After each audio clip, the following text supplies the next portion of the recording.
الحمد للہ وکفى وسلام علی عباده الذین اصطفى اما بعد رب یسر ولا تعسر وتمم بالخیر وبک نستعین یا فتاح رب زدنی علما اللهم صل علی سیدنا مولانا محمد وعلی آل سیدنا محمد وبارک وسلم۔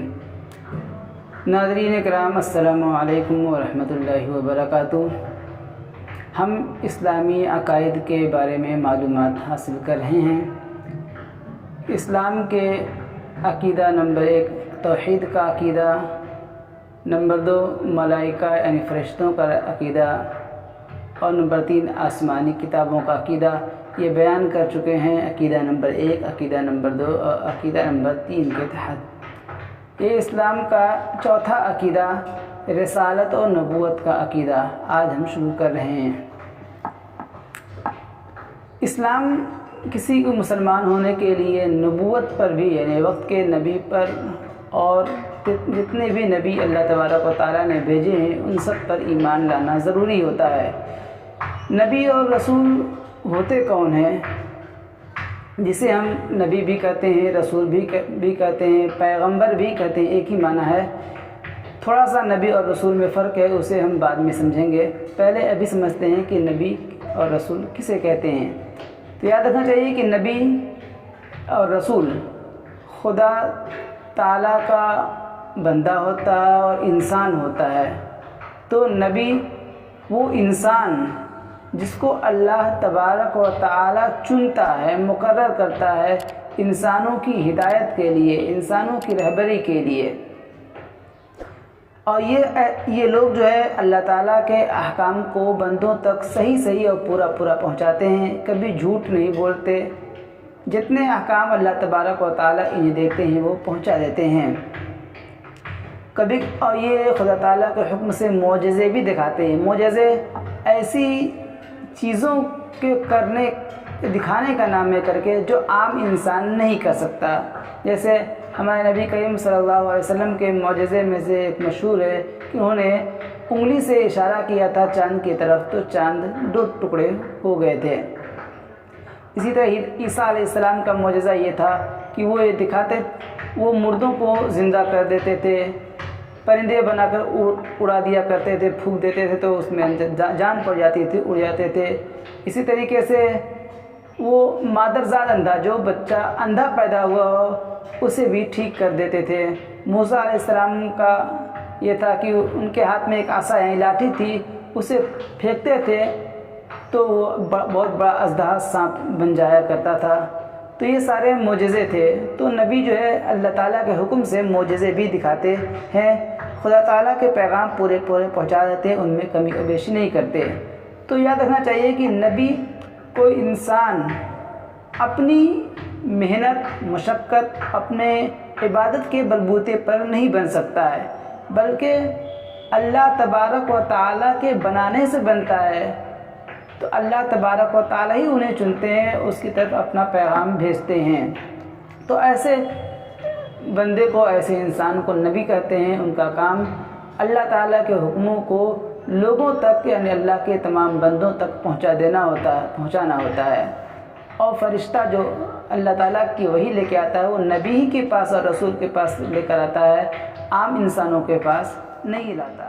نبی اور رسول بہت سے آئے ہیں جنہیں ہم پیغمبر بھی کہتے ہیں۔ اللہ کے بہت سارے پیغمبر آئے ہیں۔ مشہور ہے کہ 1,24,000 انبیاء علیہم السلام تشریف لائے ہیں، لیکن ہمیں سب کی صحیح تعداد اور سب کے نام معلوم نہیں ہیں۔ بتائیں کیوں نہیں معلوم؟ کیونکہ قرآن و حدیث میں بتائے نہیں گئے ہیں۔ لہٰذا ہمیں یہ ایمان لینا ہے کہ اللہ تبارک و تعالیٰ نے جتنے انبیاء اور رسول بھیجے ہیں ان سب کو ہم سچا مانتے ہیں اور ان پر ایمان لاتے ہیں کہ وہ اللہ کے نبی اور رسول تھے۔ انہوں نے صحیح پیغام جو اللہ کا ہم تک پہنچایا تھا، اپنے بندوں تک پہنچایا تھا۔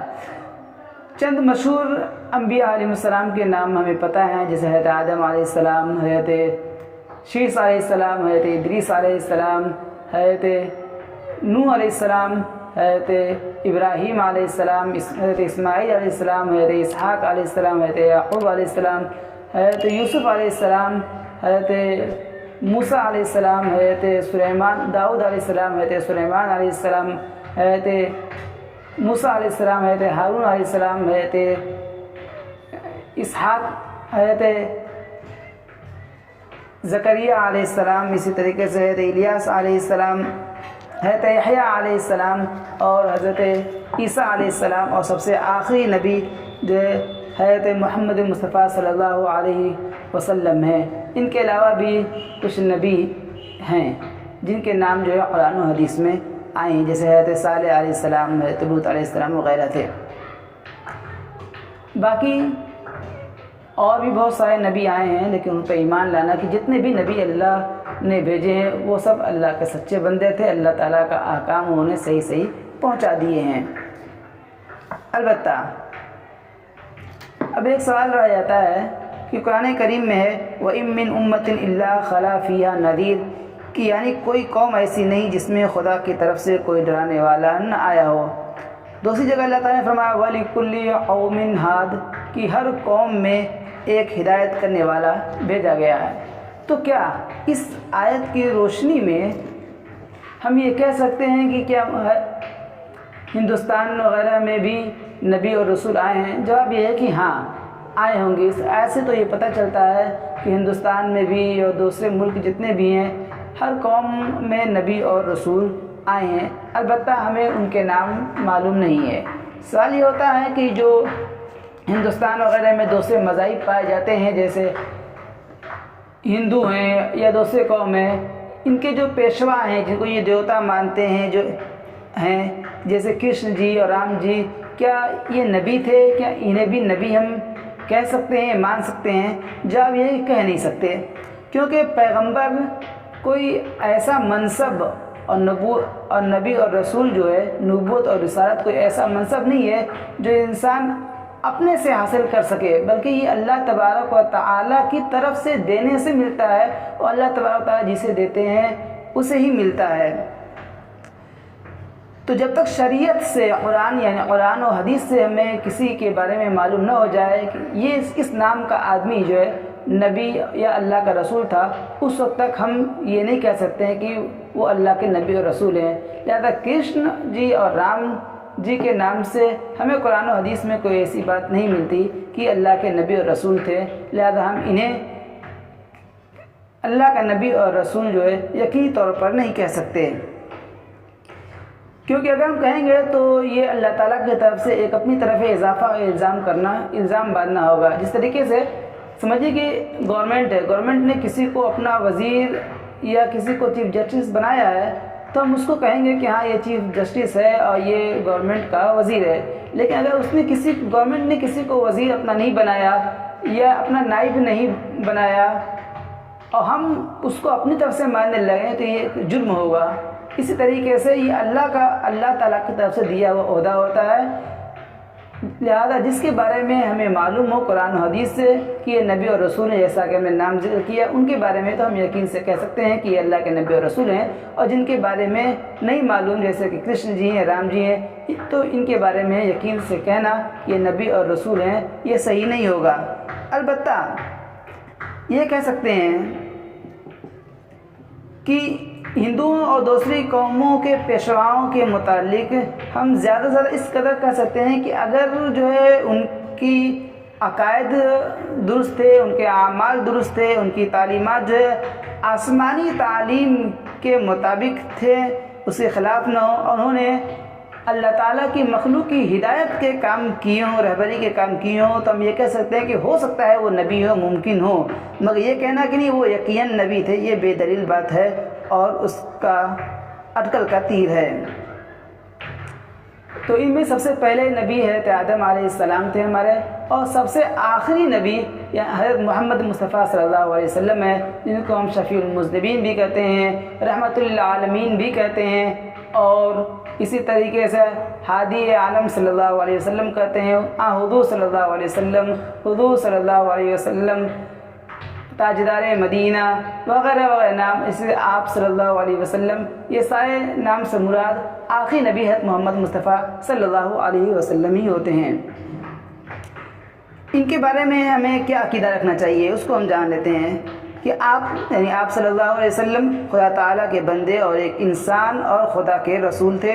خدا تعالیٰ کے بعد آپ تمام مخلوق سے افضل ہیں، آپ گناہوں سے معصوم ہیں۔ تو سارے نبی گناہوں سے معصوم ہوتے ہیں۔ گناہوں سے معصوم ہونے کا مطلب یہ ہے کہ وہ قصداً یا سوا نہیں، جان بوجھ کر بھول کر چھوٹا یا بڑا کوئی بھی گناہ وہ نہیں کرتے ہیں، بلکہ اللہ تبارک و تعالیٰ انہیں گناہوں سے بچائے رکھتا ہے۔ تو ہم سارے نبی، خاص طور پر اپنے نبی حضرت محمد مصطفیٰ صلی اللہ علیہ وسلم کے بارے میں یہ عقیدہ ہے کہ وہ گناہوں سے معصوم ہیں۔ آپ صلی اللہ علیہ وسلم پر خدا تعالیٰ نے قرآن مجید نازل فرمایا۔ حضور صلی اللہ علیہ وسلم کو شب معراج میں خدا تعالیٰ نے آسمانوں پر بلائے اور جنت اور جہنم کا سیر کرایا۔ آپ صلی اللہ علیہ وسلم نے خدا تعالیٰ کے حکم سے بہت سے معجزے دکھائے۔ آپ خدا تعالیٰ کے بہت زیادہ عبادت اور بندگی کرتے تھے۔ آپ کے اخلاق اور عادات نہایت اعلیٰ درجے کے تھے۔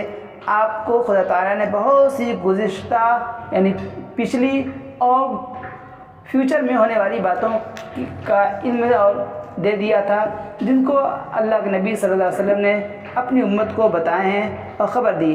آپ کو خدا تعالیٰ نے تمام مخلوق سے زیادہ علم عطا کیا تھا، لیکن آپ جو ہے عالم الغیب نہیں تھے، کیونکہ عالم الغیب ہونا یہ صرف خدا تعالیٰ کی شان اور اسی کی خاص صفت ہے۔ آپ صلی اللہ علیہ وسلم خاتم النبیین ہیں، یعنی نبیوں کا سلسلہ جو اللہ تبارک و تعالیٰ حضرت آدم علیہ السلام سے بھیجتا رہا، شروع کیا تھا، وہ حضور پاک حضرت محمد مصطفیٰ صلی اللہ علیہ وسلم پر آ کر ختم ہو گیا۔ اب اس کے بعد کوئی بھی نبی نہیں آئے گا۔ اگر کوئی آ کر نبوت کا دعویٰ کرتا ہے کہ میں اللہ کی طرف سے بھیجا ہوا نبی یا رسول ہوں، تو وہ جھوٹا ہے اور اس پر ایمان لانے والا آدمی اسلام سے نکل جائے گا اور کافر و مشرک ہوگا۔ البتہ حضرت عیسیٰ علیہ السلام جو پہلے زمانے کے پیغمبر ہیں، یعنی حضرت محمد مصطفیٰ صلی اللہ علیہ وسلم سے پہلے کے نبی ہیں، آسمان سے اتریں گے اور اسلامی شریعت کی پیروی کریں گے۔ یعنی حضرت عیسیٰ علیہ السلام پر انجیل اتری تھی، تو وہ جب اتریں گے تو وہ پیدا نہیں ہوں گے بلکہ آسمان سے اتارے جائیں گے، اور وہ اپنی کتاب یعنی انجیل کے مطابق عمل نہیں کریں گے بلکہ قرآن کریم کی مطابق، اور قرآن کریم اور حضرت صلی اللہ علیہ وسلم جو دین اور جو شریعت لائیں اس کے مطابق عمل کریں گے۔ آپ صلی اللہ علیہ وسلم انسانوں اور جنات سب کے لیے رسول ہیں۔ آپ قیامت کے روز خدا تعالیٰ کی اجازت سے گناہگاروں کی شفاعت کریں گے۔ اسی وجہ سے حضور صلی اللہ علیہ وسلم کو شفیع المذنبین بھی کہتے ہیں، اور خدا تعالیٰ حضور صلی اللہ علیہ وسلم کی شفاعت قبول بھی فرمائے گا۔ آپ صلی اللہ علیہ وسلم نے جن باتوں کا حکم کیا ہے ان پر عمل کرنا، اور جن سے منع کیا ہے ان سے رکنا، یہ ہر مسلمان کے اوپر لازم اور ضروری ہے۔ اور اسی طریقے سے جن واقعات کی حضرت صلی اللہ علیہ وسلم نے خبر دی ہے، چاہے وہ واقعات پہلے ہو چکے ہوں یا یہ خبر دی ہو کہ وہ قیامت سے پہلے ہونے والے ہیں، ان سب کو یقینی ماننا بھی ضروری ہے۔